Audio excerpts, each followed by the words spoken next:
अब हम जानना चाहते हैं कि जो हमारा फंक्शन इंक्रीज कर रहा है वो कहाँ से कहाँ तक इंक्रीज कर रहा है, क्योंकि जनरल फंक्शन जब हमने देखा था तो कभी इंक्रीज करता था कभी डिक्रीज करता था।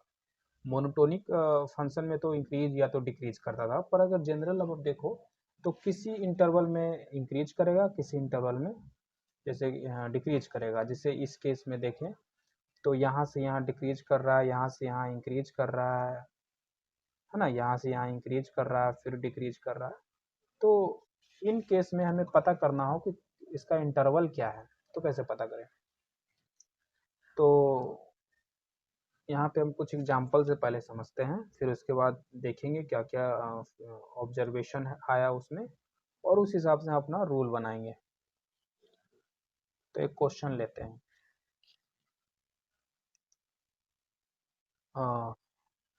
मुझे पता करना है interval of monotonicity for the following function. तो मोनोटोनिसिटी मतलब कि कौन से इंटरवल में मोनोटोनिसिटी को फॉलो कर रहा है, मतलब कि या तो इंक्रीज कर रहा है या तो डिक्रीज कर रहा है। तो अब फिर से एक हम जनरल ग्राफ लेते हैं कुछ इस तरीके से, ठीक है। देखिए यहाँ पे यहाँ से यहाँ तक इस इंटरवल में फंक्शन डिक्रीज किया है, यहाँ पे यहाँ पे डिक्रीज किया है, यहाँ इंक्रीज किया है।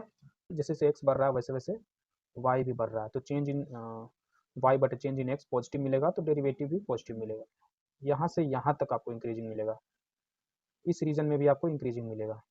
फंक्शन इस रीजन में भी इंक्रीज कर रहा है, ठीक है, और इस रीजन में डिक्रीज कर रहा है फंक्शन। तो आप देखिएगा कि जहाँ जहाँ फंक्शन डिक्रीज कर रहा है वहाँ वहाँ पे उस फंक्शन का डेरिवेटिव निगेटिव होता है।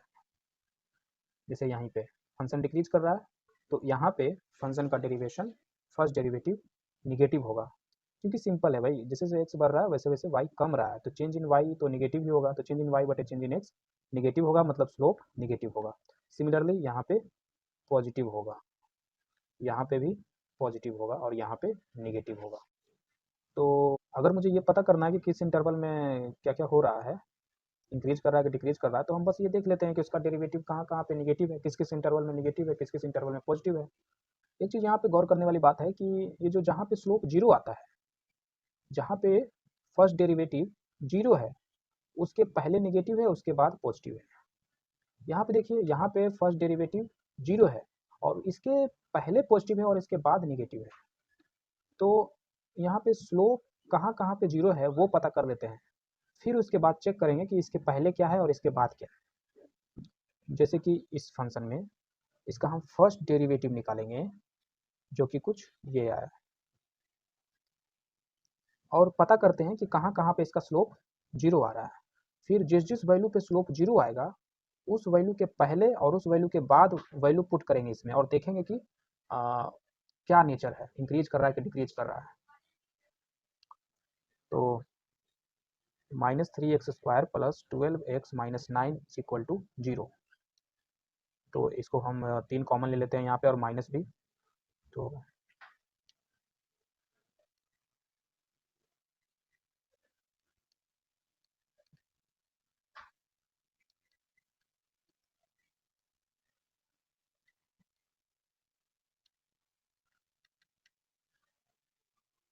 तो 3 और 1 पे स्लोप जीरो आया।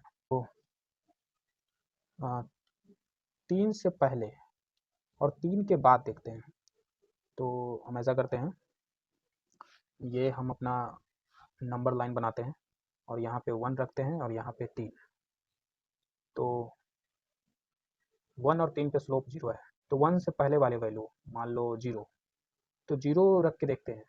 और अगर जीरो पे इस पूरे फंक्शन में सिर्फ यही 2 पॉइंट है जहाँ पे स्लोप जीरो है, जहाँ पे फर्स्ट डेरिवेटिव जीरो है, ठीक है। तो इस 1 से पहले क्या है, इस 1 के इस पॉइंट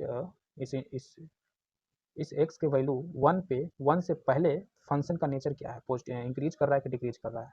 तो 1 से छोटा वैल्यू जीरो, जीरो को रख कर देखते हैं, जीरो रखते हैं। तो मेरा डेरिवेशन एट जीरो 1 से छोटा वैल्यू माइनस, मान लो 1 माइनस, तो derivation at 1 minus is negative, और यहाँ पे इस दौरान नेगेटिव आया, और 1 से बड़ा वैल्यू मान लो 2, 1 और 3 के बीच में, तो 2, तो 2 रखोगे यहाँ पे, तो देखो 2 रख के देखो कि 2 2 2 4 माइनस 12, और 12 दूनी 24, तो 24 में से 12 गया 12, 12 में से हो गया 3, इस केस में पॉजिटिव। और इससे आगे 3 से बड़ा वैल्यू 4 रखते हैं, 4 चक 16, 16 3 48, 12 चको 48, तो यहाँ निगेटिव आया।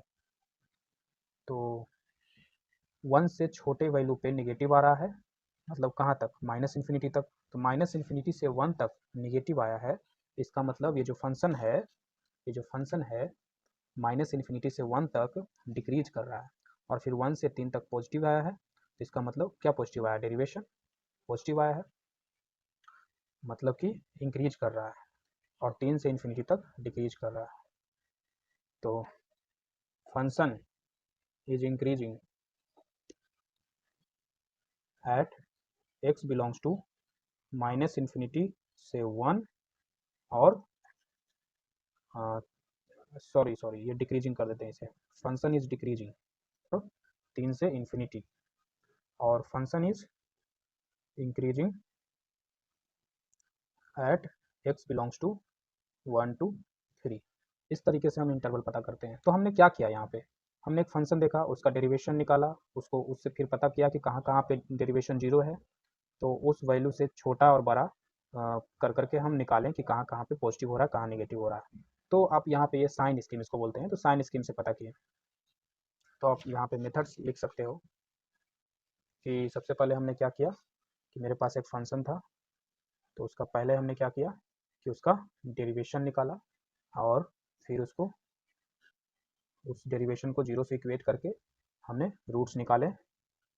तो find the roots of f derivation, इसका रूट्स निकाले, और मान लो कि वो रूट्स ए बी सी ई ये रूट्स हैं, let it is A B C E, और अब तीसरे मेथड में use sign scheme for this, और हमने साइन स्कीम यूज किया, मान लो ए बी सी ये रूट्स हैं, तो ए बी सी जो छोटा है उसे आगे रखेंगे माइनस इन्फिनिटी से इन्फिनिटी तक, फिर ए से छोटा वैल्यू रख के देखेंगे, इसमें रख के देखेंगे अपने फंक्शन में, और देखेंगे कि निगेटिव आ रहा है कि पॉजिटिव आ रहा है। अगर पॉजिटिव आएगा तो इंक्रीज कर रहा है उस इंटरवल में, अगर निगेटिव आ रहा है तो डिक्रीज कर रहा है।